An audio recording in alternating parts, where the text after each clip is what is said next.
சுட்டவன் தீவிரவாதி இஸ்லாம். உயிரை கொடுத்து சுற்றுலாவுக்கு வந்த மக்களை பாதுகாத்தவனும் இஸ்லாம் என்றான். அதை எண்ணி பேசல, அதை எண்ணி பேசல. ஏனால் அது செய்தியாக்க கூடாது, அதில் அரசியல் இல்லை. வந்தான், தவற விட்டுட்டியே. எத்தனை பேர் வந்தான் தெரியாது, எப்படி வந்தான் தெரியாது, ஆயுதங்களோடு எப்படி வந்தான் தெரியாது. உள்ளே வந்து அத்தனை மக்களையும் சுட்டுவிட்டு திரும்பி பத்திரமாக சென்றான். எப்படி? இப்ப யார் தீவிரவாதத்தை ஆதரிக்கிறது? யாரு தீவிரவாதிகளின் ஆதரவாளர்கள்? யார்? நான் என் வீட்டிலே பாதுகாப்பிற்கு ஒரு காவலரை வைத்திருக்கிறேன். அந்த காவலரின் பணி என்ன? என் மக்களே, என் உடன் பிறந்தார்களே, பாதுகாவலரின் பணி என்ன?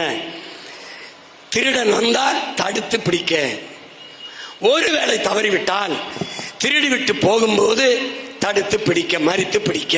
இதுக்குத்தானே அவன் வரும்போதும் தடுக்கவில்லை, திருடிவிட்டு போகும்போதும் தடுக்கவில்லை. ஆனால் தெருவில் போவார் வருவரெல்லாம் அடிக்கிறான். இது எப்படி இருக்குது? நீந்திரிஞா நீந்திரிஞா நீந்திரிஞான்னு தெருவில் போற அப்பாவி மக்களை எல்லாம் அடிக்கிறான். இது எப்படி இருக்குது? இதைத்தான் இந்தியா போர் என்ற பெயரில் செய்து கொண்டிருக்கிறது. நீ குண்டு போட்டு கொன்னவன் இந்த கூட்டத்தில் தீவிரவாதி சுட்டு கொண்டல, அதுல யாராவது ஒருத்தனா? இல்லை. இத்தனை கேள்விகள் இந்த நாட்டின் குடிமகன், குறிப்பாக தமிழ் குடிமகன், தமிழ் தேசிய மகன் பிரபாகரன் மகனிடத்தில் இருக்கு. இத்தனை கேள்வி.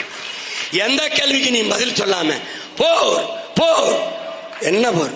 என் பங்காளி வடிவேல் சொல்ற மாதிரி கக்க போர். என்னடா புறாவுக்கு போறான், புறாவுக்கு போறான். கொடுமையா இருக்கு. என்னது இது? திடீர்னு இப்ப பாரு போறாங்க, அது இப்ப முடிச்சிட்டோம், போற முடிச்சிட்டோம். ஒரு கேள்வி, நீ சுட்டவன் தீவிரவாதி இஸ்லாம். உயிரை கொடுத்து சுற்றுலாவுக்கு வந்த மக்களை பாதுகாத்தவனும் இஸ்லாம் என்றான். அதை எண்ணி பேசல, அதை எண்ணி பேசல. ஏனால் அது செய்தியாக்க கூடாது, அதில் அரசியல் இல்லை.